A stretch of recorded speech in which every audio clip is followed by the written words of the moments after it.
نکلتے آج اس نے بارات کا نام پا لیا، بارات کا۔ آج یہ حال ہے، ایک گھر سے دوسرے گھر میں بھی بارات جا رہی ہے تو 200 آدمی چاہیے۔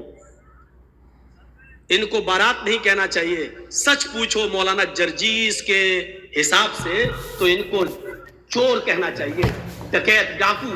یہ باراتی نہیں ہے، ڈکیت جا رہے ہیں، ڈاکو، لڑکی والے کے گھر ڈاکہ ڈالنے جا رہے ہیں۔ وہاں جا کے بیٹھ گئے صاحب، جیسے ان کے باپ کا گھر ہو۔ اب غریب لڑکی والا بیچارہ وہ ان کو اچھے سے اچھا کھلا رہا ہے، وہ جانتا ہے کہ اگر کھانے پینے میں تھوڑی سی بھی کمی ہو گئی تو زندگی بھر میری بیٹی کو تانا مارے گا۔ پورا سماج جتنے آئے ہیں، یہ چور، یہ ڈکیت، یہ سب تانا ماریں گے، دیکھو اس کے باپ نے ایسا کھلایا، کوئی عزت نہیں کی ہے۔ تو بیچارہ وہ ان چوروں کا پیٹ بھرنے کے لیے ان ڈکیتوں کو حلق تک ٹھوس دیتا ہے، لو کھاؤ، پہلے ناشتہ پھر کھانا، یہاں تک ٹھوس دیتا ہے اس کے، صرف اس لیے کہ میری بیٹی کا گھر بس جائے، جبکہ اس کا قرض ادا کرنے کے لیے بیچارہ سالوں سال اس کا بیاج دیتا رہتا ہے، لیکن قرض ادا نہیں کر پاتا ہے۔ یہ کون سوچے گا؟ ان غریب لڑکیوں کے جو ہاتھ پیلے نہیں ہو رہے ہیں، یہ کون سوچے گا؟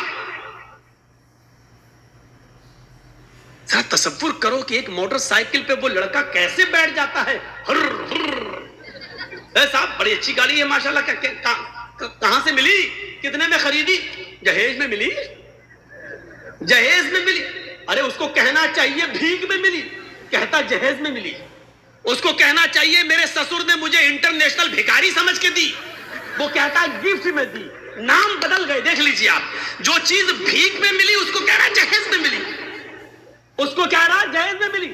جس کو کہنا چاہیے میرے سسر نے مجھے انٹرنیشنل بھکاری سمجھ کے دیا، بھیک میں دی، اس کو گفٹ کہہ رہا، گفٹ۔ ارے نام بدل دینے سے حیثیت نہیں بدل دی جاتی ہے۔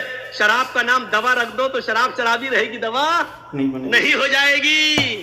بالکل صحیح بات۔ مولانا جرجیس کی شیروانی اتار کر کسی سور کو پہنا دو تو کیا وہ سور مولانا جرجیس بن جائے گا؟ لباس بدل دینے سے سور سور ہی رہے گا، گدھا گدھا ہی رہے گا، کتا کتا ہی رہے گا، بھیک بھیک ہی رہے گی۔ اس کا نام دہیج جہیز رکھ دینے سے، معاف کرنا، بھیک کا نام نہیں بدل جائے گا۔ عورتوں نے ننگے پن کا نام فیشن رکھ دیا۔ کیا رکھ دیا؟ فیشن۔ اللہ کے رسول نے تو نہیں کہا وہ فیشن ہے، اللہ کے نبی نے تو کہا نساء کاسیات ناریات۔ ایک ایسا زمانہ آ جائے گا کہ تم عورتوں کو دیکھو گی کہ وہ کپڑے پہنے ہوں گی لیکن ننگی ہوں گی۔ اللہ کے نبی نے تو یہ کہا تھا کہ وہ کپڑے پہنے ہوں گی لیکن ننگی ہوں گی۔ کپڑا پہننے کے باوجود بھی کوئی ننگی ہوتا ہے؟ نہیں، لیکن نبی نے کہا کپڑے تو پہنیں گی لیکن ننگی ہوں گی۔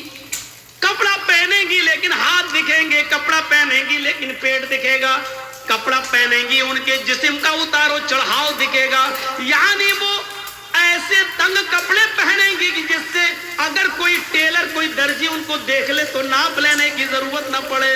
وہ اپنی آنکھوں میں پورا کا پورا بسا لے کے اس کا سینہ اتنا، اتنی اس کی کمر اتنی، اس کی بلاؤز کا سائز اتنا، وہ صرف ایک نظر دیکھ کر اندازہ لگا لے کہ اس کی ساڑی کا ناپ کتنا، اس کے بلاؤز کا ناپ کتنا، اس کے پیٹ کا ناپ کتنا، اس کی کمر کا ناپ کتنا، اس کے سینے کا ناپ کتنا۔ ایسی عورتوں کو بتایا اللہ کے نبی نے کہ کپڑے تو پہنیں گی لیکن ننگی ہوں گی۔ نبی نے تو ان کو ننگا کہا ہے۔ اب ہمارے یہاں نام بدل گیا، یہ فیشن ہے، یہ فیشن ہے۔ لڑکیاں چپکے ہوئے کپڑے پہن کر مارکیٹ جا رہی ہیں، ان کی ران سے کپڑا چپکا ہے، ان کی پنڈلی سے کپڑا چپکا ہے، ہم کہہ رہے ہیں فیشن ہے یہ۔ میرے بھائیوں، تمہارے نام بدل دینے سے ان کا ننگا پن ختم نہیں ہو جائے گا۔ اللہ کی قسم تمہاری نظروں میں فیشن ہے، لیکن محمد رسول اللہ کی نظر میں وہ لڑکی ننگی ہے، ننگی ہے، ننگی ہے، برہنہ ہے، برہنہ ہے، برہنہ ہے۔ نام بدل دینے سے حیثیت نہیں بدل جاتی ہے۔ بھیک کا نام دہیج رکھ دو، معاف کیجئے گا، بھیک بھیک ہی رہے گی۔ دہیج ہو جانے سے یا جہیز ہو جانے سے میرے بھائیوں اس کی حیثیت نہیں بدل جائے گی۔ للعملاء الجدد 30 يوم توصيل مجاني لا محدود من هيرفي.